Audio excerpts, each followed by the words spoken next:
muka kurang tidur guys. Oke, kita lanjutkan saja ceritanya guys, meskipun tidur guys. Bab 199-200. Ketika energi pedang emas mencapai kepala wanita berpakaian putih, cahaya dingin tiba-tiba muncul di matanya, dan saat berikutnya, dia tiba-tiba membuka mulutnya. Ledakan antara langit dan bumi, sebuah mulut besar tiba-tiba muncul, dan kemudian di bawah tatapan ngeri semua orang, mulut besar itu tiba-tiba menggigit dan langsung menelan cahaya pedang emas. Melihat pemandangan ini, semua orang memandang wanita berpakaian putih dengan kebingungan di wajah mereka. Bos yang mana ini? Di langit, pria berbaju besi dan pedang emas menatap wanita berbaju putih, matanya tenang. Wanita berpakaian putih memandang pria berbaju besi emas, tangannya di belakang punggung, matanya tenang. Tiba-tiba, pria berbaju besi dan pisau emas menghilang langsung dari tempatnya. Tertawa, di mata semua orang, pedang ditebas dari langit. Dunia kembali terkoyak oleh pisau ini. Wanita berbaju putih itu tiba-tiba menghilang dari tempatnya berada. Ledakan, cahaya putih melonjak ke langit dan langsung mengenai cahaya pedang. Ledakan, segera setelah dua kekuatan menakutkan itu bersentuhan, mereka meledak dengan hebat. Gelombang kejut yang sangat kuat langsung menyebar dari langit ke bumi. Dan dalam sekejap mata jaraknya ratusan ribu kaki. Di sekitar Trial Peak, ratusan ribu gunung langsung berubah menjadi bubuk. Dan beberapa yang lebih lemah langsung hancur dan terjatuh di tempat akibat gempa susulan dari gelombang kejut yang kuat ini. Saat gelombang kejut muncul, gadis bayangan itu berdiri di depan Ye Guan. Dia menggunakan ribuan bayangan setelahnya untuk memblokir semua gelombang kejut udara yang menakutkan di depan Ye Guan. Seluruh dunia berada dalam kekacauan. Di langit, wanita berpakaian putih dan kaisar ilahi telah memasuki ruang dan waktu khusus. Di bawah, Lu Tian melirik wanita berpakaian putih, lalu memandang Li Banzi, dan terkekeh, seperti yang diharapkan dari asisten pertama Guangxuan Universe. Kami datang ke Guangxuan Universe hari ini, dan Anda sangat tidak terduga. Ini luar biasa bisa bersiap dengan sangat baik. Li Banzi menatap Lu Tian, saya juga sangat ingin tahu siapa yang menjadi agen internal untuk Anda. Lu Tian berkata sambil tersenyum, Li Chifu adalah sangat pintar, dia tidak bisa menebaknya. Tidak, menurutku, aku sudah menebaknya, tapi aku tidak percaya. Lu Tian berkata sambil tersenyum, awalnya saya ingin langsung menghancurkan base camp Guangxuan Universe. Tapi saya tidak pernah menyangka bahwa keturunan master pedang manusia ini akan benar-benar muncul. Ini benar-benar kejutan yang tidak terduga. Li Banzi tiba-tiba berkata, saya punya pertanyaan. Lu Tian tersenyum dan berkata, tidak apa-apa jika Li Shouxu ingin menunda. Saya juga perlu sedikit waktu. Jadi tolong tanyakan pada Li Shoufang. Li Banzi menatap Lu Tian. Lu Tian bukanlah takdir yang sebenarnya, teman-teman, kan? Lu Tian berkata sambil tersenyum. Apakah ini penting? Li Banzi berkata dengan lembut. Saya kira tidak mungkin bagi kedua penganut Tao itu untuk jatuh cinta dengan seseorang yang memilikinya. Karakter yang sangat buruk. Lu Tian melihatnya. Li Banzi menatap Lu Tian, kamu bisa mencobanya. Haha, Lu Tian, tertawa. Li Soufu, orang-orangku ada di sini. Tiba-tiba, di belakang Lu Tian, sebuah terowongan ruang waktu tiba-tiba terbuka, dan saat berikutnya, aura kuat yang menghancurkan dunia tercurah secara langsung. Li Banzi menyipitkan matanya sedikit, dia menatap terowongan ruang waktu, tempat seorang pria dan seorang wanita keluar. Pria itu mengenakan baju besi hitam, memegang tombak di tangannya, dengan rambut merah di kepalanya, dan matanya seperti magma yang membeku, terbakar. Wanita itu berambut putih dan mengenakan baju besi es. Di tangan kanannya, dia memegang cermin es. Tidak ada emosi di matanya, yang begitu dingin hingga membuat orang bergidik. Tuan Api, Tuan Es, melihat kedua orang ini, ekspresi Li Banzi langsung menjadi lebih serius dari sebelumnya. Di dunia nyata, siapapun yang disebut Tuan adalah penguasa super dari satu pihak, yang mengendalikan satu domain dan hanya mendengarkan perintah dewa sejati, mirip dengan raja bawahan di kerajaan sekuler. Tidaklah terlalu menakutkan untuk bisa membelah bumi dan menyegel raja di dunia nyata. Selama ribuan tahun yang tak terhitung jumlahnya di dunia nyata, sejauh ini, hanya ada 10 orang, semuanya adalah penguasa super yang bisa mendominasi sebuah domain saja. Tapi sekarang, langsung kedua, ekspresi Anyu lebih serius dari sebelumnya, dan saat ini, dia merasa takut. Ini jelas merupakan upaya untuk membunuh Ye Guan. Selain Anyu, Li Banzi tetap diam. Dia meremehkan tekad dunia nyata. Ketika dia mengetahui identitas asli Ye Guan, dunia nyata datang langsung kepadanya dan menjadi yang paling kejam. Dia benar-benar tidak ingin memberi Ye Guan waktu untuk berkembang. Dan pada saat ini, di jalan ruang waktu di belakang Raja Api dan Raja Es, langkah kaki terdengar satu demi satu, dan kemudian, sekelompok pria kuat yang mengenakan baju besi api dan sekelompok baju besi es keluar. Ada sebanyak 3.000, dan masing-masing dari mereka berada pada level Dewa Jenderal. Jelas sekali, kedua raja membawa pasukan paling elit mereka.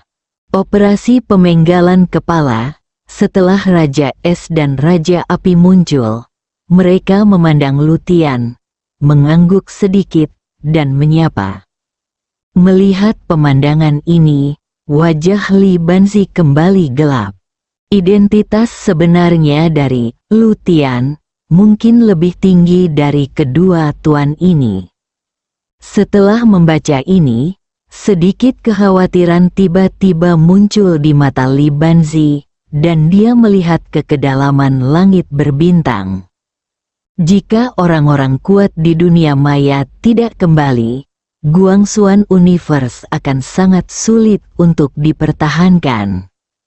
Pada saat ini, Lu Tian tiba-tiba tersenyum dan berkata, Li Soufu, jika orang-orangmu tidak datang, semuanya akan berakhir.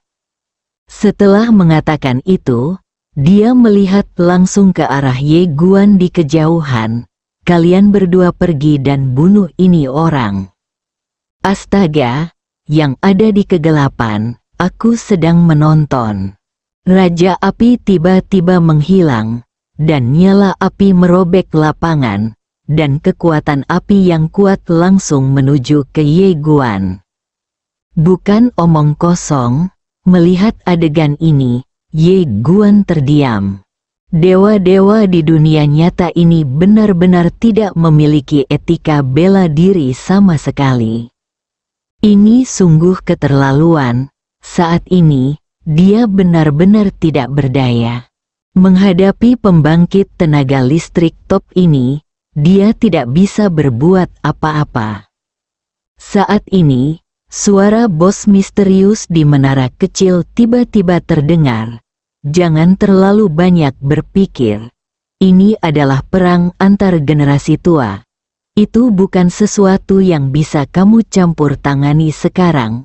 Jaga mentalitasmu dan perhatikan saja. Jangan terlalu banyak berpikir. Ye Guan berkata dengan cepat. Oke, aku tidak akan terlalu banyak berpikir. Kamu bertarung. Suara misterius itu berkata. Di menara kecil berkata, apa yang kamu khawatirkan? Bajingan kecil ini sangat pintar dan tidak akan bisa memikirkannya. Suara misterius itu berkata dengan sungguh-sungguh, aku sedang terburu. Buru, Master Api bergegas menuju Ye Guan. Waktu dan ruang di depan Ye Guan tiba-tiba terbelah. Saat berikutnya, seorang wanita perlahan keluar.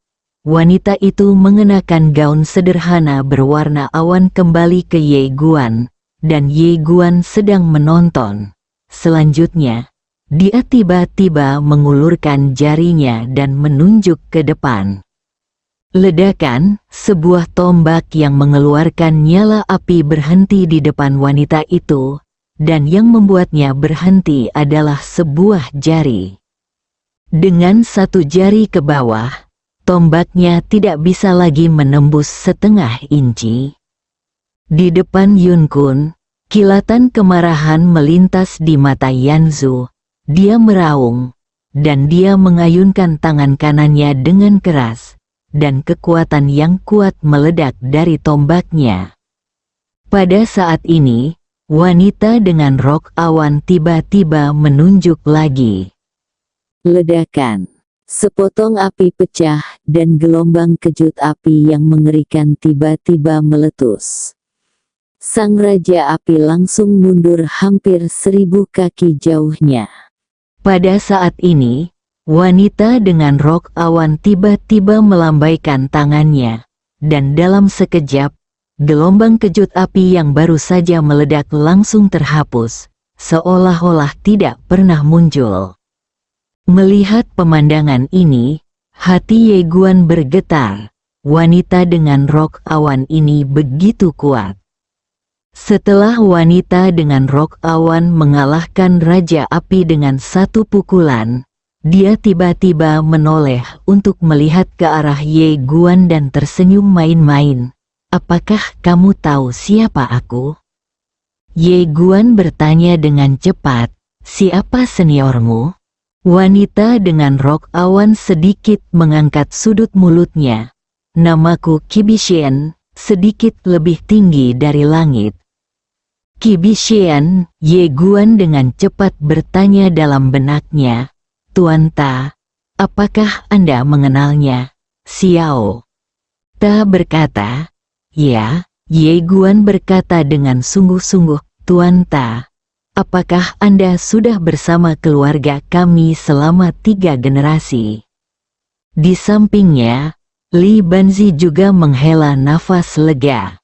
Faktanya, dia tidak mengenal Kibitian, karena dia bukan termasuk sosok pada masanya. Kibitian dipanggil oleh Istana Nether, dia tidak menyangka orang-orang ini mampu bertarung. Namun yang membuatnya bingung adalah selama perang Su Zhen, orang-orang ini hampir tidak muncul. Tapi sekarang, ketika dia mendengar bahwa Ye Guan dalam masalah, dia tidak menolak siapapun dan langsung datang membantu. Kakek dan cucu ingin lebih dekat. Kibitian melihat ke arah Ye Guan dan berkata sambil tersenyum, kamu sangat baik, jangan takut, kami tidak akan membiarkan orang lain mengganggumu. Dan terkekeh, begitukah? Lord Yan menatap Kibitian, tapi dia tidak marah sama sekali. Dia mulai menatap langsung ke wanita di depannya. Dia tiba-tiba mengambil langkah ke depan, dan dalam sekejap, seluruh Akademi Guangxuan dipenuhi gelombang teror yang diselimuti kekuatan. Wilayah api, tetapi pada saat ini, mata Qi Bitian tiba-tiba bersinar dengan keganasan, dan dia mengangkat tangannya dan meninju. Ledakan, dengan pukulan ini, seluruh wilayah api langsung hancur. Qi Bitian maju selangkah, dan dengan setiap langkah, cahaya tinju yang menakutkan langsung mengenai Raja Api. Raja Api tiba-tiba meraung, dan menusukkan tombak di tangannya.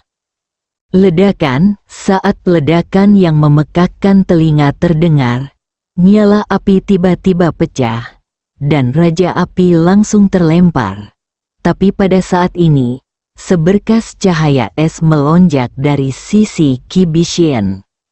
Raja Es mengambil tindakan, Qi Bitian tampak sedikit galak, berbalik dan meninju.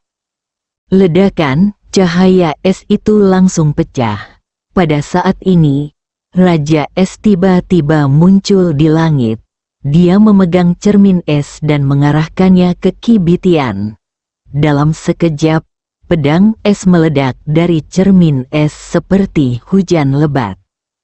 Tertawa, dalam sekejap, seluruh dunia terkoyak oleh pedang yang tak terhitung jumlahnya ini, yang sangat menakutkan. Qi Bitian tiba-tiba menghentakkan kaki kanannya, dan seluruh tubuhnya terangkat ke langit. Ledakan, pedang es yang tak terhitung jumlahnya tiba-tiba hancur. Tetapi pada saat ini, tombak tiba-tiba menusuk dari sisinya, dan Raja Es tiba-tiba berubah menjadi seberkas cahaya es dan bergegas menuju Qi Bitian.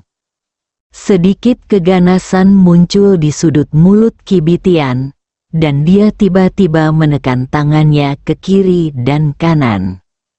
Ledakan, tiba-tiba, kekuatan mengerikan meledak dari tubuh Qi Bitian, dan dalam sekejap, Raja Es dan Raja Api terlempar.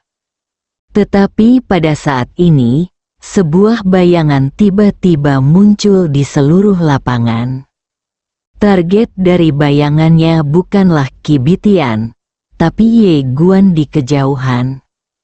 Pada saat yang sama, Raja Es dan Raja Api bergegas menuju Qi Bitian lagi. Melihat bayangan di belakang bergegas menuju Ye Guan, ekspresi Anyu tiba-tiba berubah drastis. Itu adalah Kaisar Dewa, itu adalah Kaisar Dewa. Saat dia mengatakan itu, dia berdiri tepat di depan Ye Guan dan meraung, "Tuan muda, cepat mundur." Dewa Kaisar sekarang, bos super sejati muncul. Siapa yang berani menyentuh siapapun dari keluarga Yang? Pada saat kritis ini, suara dingin tiba-tiba bergema dari surga ke bumi. Kemudian, seorang wanita berpakaian putih tiba-tiba muncul di samping Ye Guan. Dia tiba-tiba mengulurkan tangan kanannya ke arah langit dan berteriak dengan marah, "Takdir di neraka." Di langit, ruang dan waktu tiba-tiba meledak, dan cahaya redup muncul. Takdir di neraka, cahaya hantu itu meledak, dan kemanapun ia melewatinya, ruang itu hancur dan kemudian dimusnahkan. Kecepatannya sangat cepat, dan jatuh ke tangan wanita berbaju putih dalam sekejap mata. Saat berikutnya, dia menahan cahaya redup dan menusuk ke depan. Ledakan, dunia meledak. Di depan wanita berkulit putih, berdiri seorang pria paruh baya.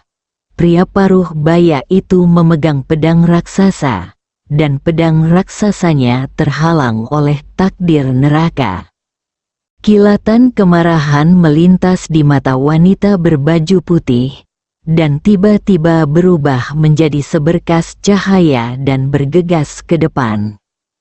Ledakan, pria paruh baya itu langsung terbang. Namun saat berikutnya, pria paruh baya itu menghilang langsung dari tempatnya, dan cahaya hitam langsung menyambar di depan wanita berbaju putih. Ledakan, dunia hancur, dan wanita berbaju putih langsung mundur ribuan kaki jauhnya.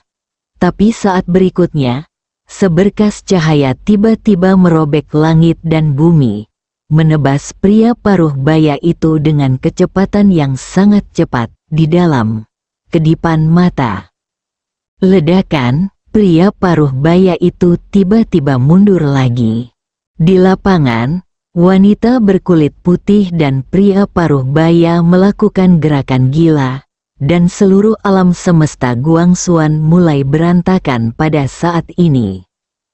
Dunia ini tidak mampu menahan kekuatan mengerikan dari kedua orang ini.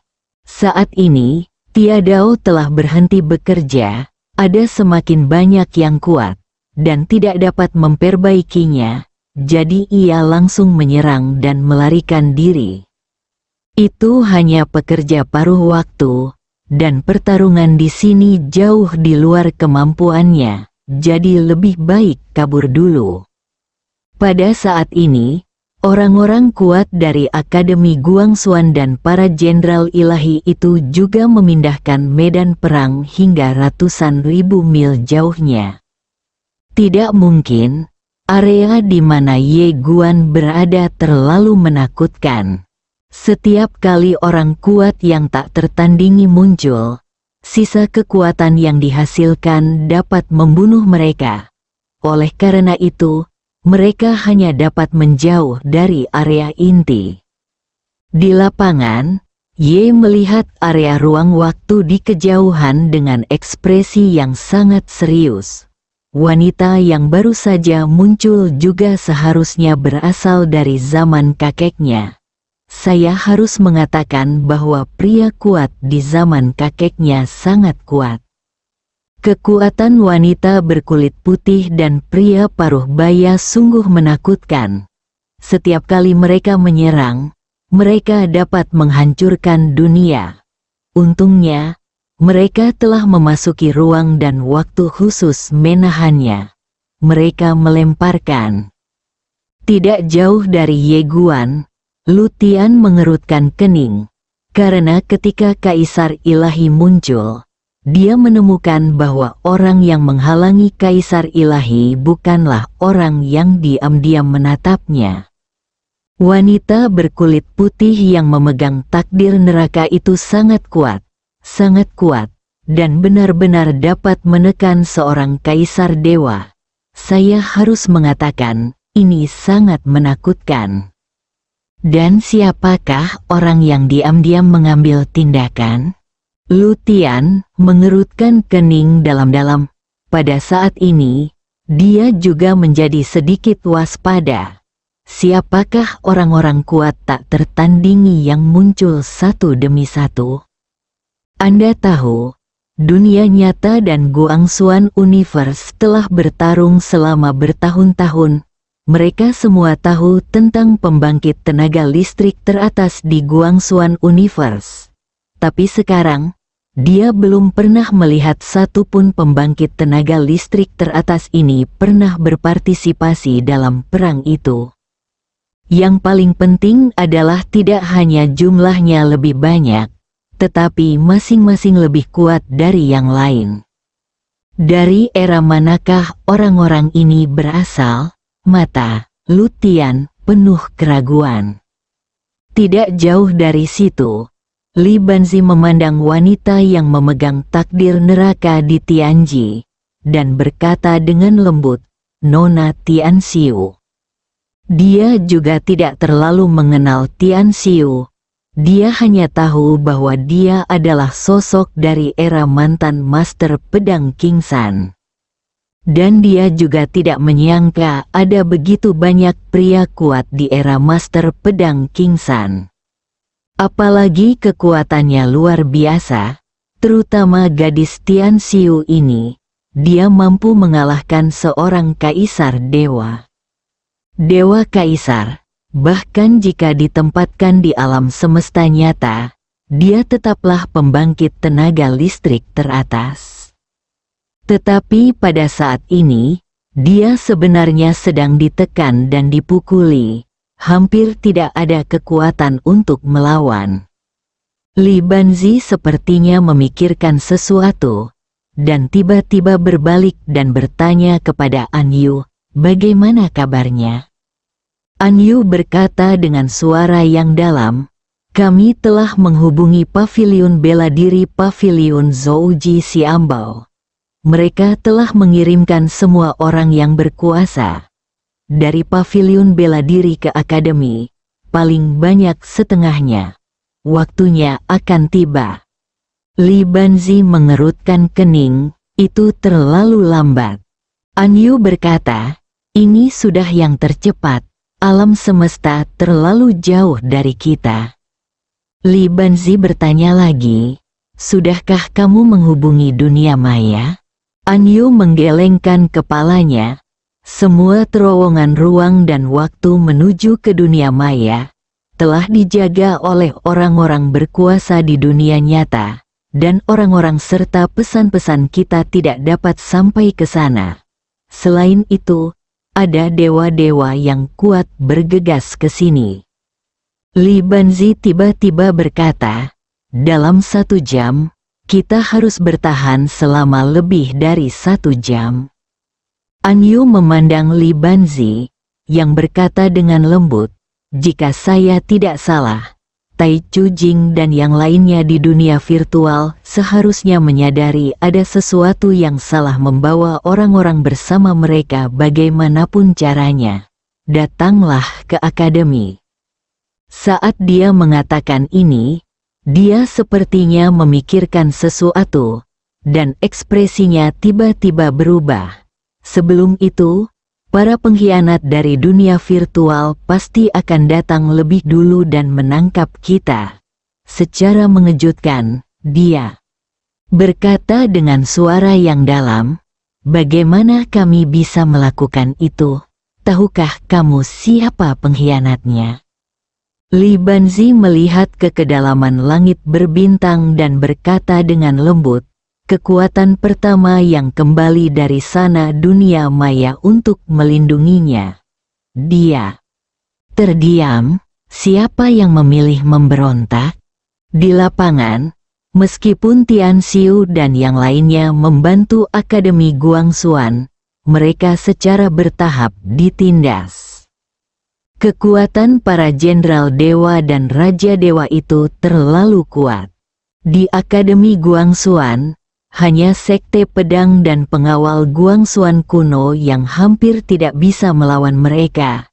Sementara orang-orang lainnya, bahkan jika mereka bertarung dengan lebih banyak dan lebih sedikit, hampir tidak bisa bertarung dengan para dewa ini, akan bersaing.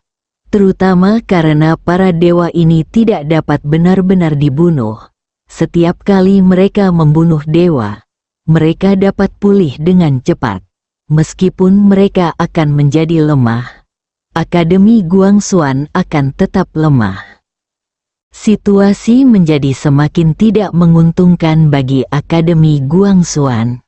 Li Banzi jelas juga memperhatikan situasi ini. Dia mengerutkan kening dalam-dalam dan matanya penuh kekhawatiran. Hanya ada satu cara untuk benar-benar membunuh para dewa, yaitu dengan menggunakan menara Babel di medan perang virtual dan sejati, dan saat ini, tidak ada menara Babel di sini. Itu hanya bisa diseret di kejauhan. Lu Tian juga mengerutkan kening. Dia memandang Ye Guan di kejauhan. Dia tahu bahwa jika dia tidak membunuh Ye Guan hari ini, akan sulit untuk melakukan pemenggalan kepala seperti itu lagi di masa depan. Bisa dibilang ini adalah kesempatan sekali seumur hidup. Terlebih lagi, Ye Guan sangat jahat. Jika Ye Guan dibiarkan terus tumbuh seperti ini, dia pasti akan menjadi musuh kuat dunia nyata di masa depan.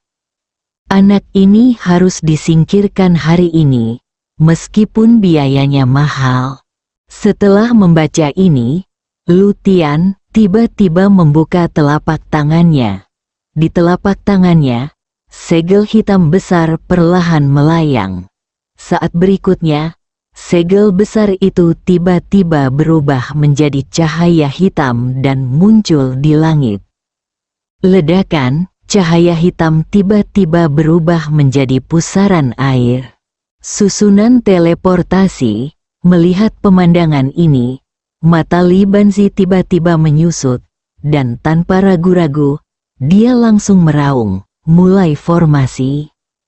Jauh di dalam tanah Akademi Guangxuan, rune yang terkubur jauh di dalam tanah tiba-tiba memancarkan aliran cahaya dan membubung ke langit. Dalam sekejap, hampir 100.000 jalan cahaya keluar dari kedalaman Akademi Guangxuan. 100.000 jalan cahaya meledak langsung menuju pusaran hitam, dan seluruh dunia terkoyak. Tetapi pada saat ini, binatang iblis besar tiba-tiba keluar dari pusaran air hitam. Binatang iblis itu tingginya 1000 kaki, dengan 2 kaki di kepalanya, berbentuk seperti sapi, dan seluruh tubuhnya ditutupi sisik hitam tebal yang besar. Dan di bawahnya, di belakangnya, ada ekor peri besar setebal pilar. Saat monster raksasa itu berlari keluar, ia meraung dan kemudian menamparnya dengan tangan kanannya. Ledakan, dalam sekejap, jalan cahaya yang tak terhitung jumlahnya langsung hancur berkeping-keping. Tetapi kekuatan formasi yang kuat juga mengguncangnya kembali dengan keras. Setiap kali ia mundur selangkah, langit dan bumi akan bergetar, yang sangat menakutkan. Ledakan, pada saat ini, jauh di dalam tanah, pilar cahaya keemasan tiba-tiba naik ke langit dan menghantam monster itu. Melihat pancaran cahaya keemasan datang, kilatan kemarahan tiba-tiba muncul di mata monster itu. Dia mengepalkan tangannya dan kemudian membantingnya ke bawah. Ledakan, saat kedua tinju jatuh, langit dan bumi terbelah. Pilar cahaya keemasan juga hancur dalam sekejap, berubah menjadi pecahan di seluruh langit dan melesat ke arah sekitarnya. Monster-monster itu juga mundur dengan keras lagi. Tapi saat berikutnya, dia tiba-tiba mengangkat kepalanya dan meraung, dan sisik yang tak terhitung jumlahnya di tubuhnya tiba-tiba meledak dengan cahaya hitam terang. Pada saat ini, sisik-sisik di tubuhnya tampak hidup, dan mulai menggeliat perlahan, yang mengeluarkan cairan yang sangat banyak. Jauh di dalam bumi, cahaya keemasan lainnya muncul ke langit. Pada saat ini, monster itu tiba-tiba melompati dan kemudian meninju ke bawah. Ledakan, cahaya keemasan meledak sedikit demi sedikit, dan monster itu meninju langsung dari udara ke tanah. Dia merobek jurang besar di seluruh dunia saat monster itu mendarat. Boom, bumi runtuh seketika, dan jurang selebar ribuan kaki muncul, dan monster itu terbang langsung ke dalam jurang. Segera, seluruh bumi mulai bergetar hebat, dan ledakan mengerikan terus meletus dari kedalaman bumi terdengar di seluruh tempat. Melihat pemandangan ini, wajah Li Banzi menjadi gelap. Seolah dia merasakan sesuatu, dia tiba-tiba mengangkat kepalanya dan melihat ke pusaran hitam. Dari kedalaman pusaran hitam, aura kuat lainnya menyapu dirinya. Masih ada orang kuat yang bergegas ke sini. Mungkin dunia nyata tidak menyangka bahwa keturunan dari ahli pedang manusia ini akan benar-benar muncul. Oleh karena itu, begitu banyak orang kuat yang tidak dipanggil pada awalnya segera mulai bergerak dengan gila-gilaan ke sini. Li Banzi memandangi pusaran air hitam dengan ekspresi muram. Saat ini, Ye Guan tiba-tiba berkata, "Bibi Zi, biarkan aku datang." Li Banzi memandang Ye Guan. Ye Guan tidak berkata apa-apa. Dia akan mengambil tindakan di depannya.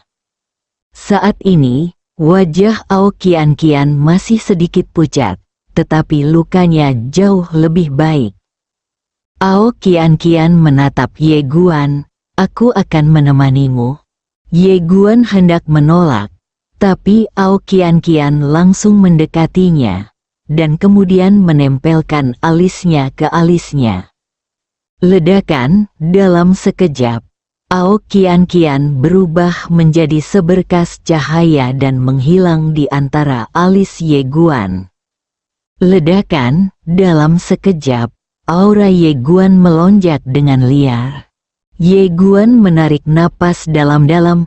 Dia berhenti berbicara omong kosong dan menghentakkan kaki kanannya dengan keras. Tertawa, cahaya pedang menghancurkan segalanya. Dalam sekejap mata, Ye Guan datang ke pusaran air, dan pada saat ini, seorang Raja Dewa tiba-tiba muncul di depannya. Ekspresi keganasan melintas di mata Ye Guan, dan dia menebas dengan pedangnya. Pedang ini adalah pedang berjalan. Raja Surgawi tidak mundur tetapi maju, bergegas maju, dan menikam dengan tombak. Tertawa, saat pedang Ye Guan jatuh, tombaknya hancur. Mata Shen Jun tiba-tiba menyusut dan dia hendak mundur. Tapi pada saat ini, sambaran petir tiba-tiba muncul dari kaki Ye Guan. Guru, saat ini, Ye Guan tidak lagi seperti sebelumnya. Dengan berkah dari alam Ao Qian Qian, kecepatannya telah mencapai puncaknya. Tertawa, Raja Ilahi yang tidak memilih untuk mundur pada saat pertama langsung terkoyak oleh cahaya pedang dari sela alisnya. Lord Shen membeku di tempat, dan segera dia menjadi ketakutan, karena dia menemukan bahwa tubuhnya benar-benar jatuh. Bagaimana bisa? Wajah Tuan Shen penuh rasa tidak percaya. Pedang ini benar-benar bisa membunuh tubuhnya. Mustahil, benar-benar mustahil, Dewa Ilahi meraung dengan ganas. Ye Guan sudah bergegas ke depan pusaran air hitam, dan dia akan menggunakan pedangnya untuk menjatuhkannya. Pada saat ini, Li Banzi di bawah tiba-tiba meraung, "Hati-hati." Ye Guan tiba-tiba menoleh untuk melihat saat. "Lu Tian, ambil tindakan." Akhirnya saya tidak tahan lagi. Ye Guan kaget. Tapi dia tidak mundur karena dia tahu dia tidak bisa mundur sama sekali. Tepat ketika Ye Guan hendak melakukan tindakan putus asa, sebuah tangan tiba-tiba diletakkan di bahunya. "Jangan khawatir.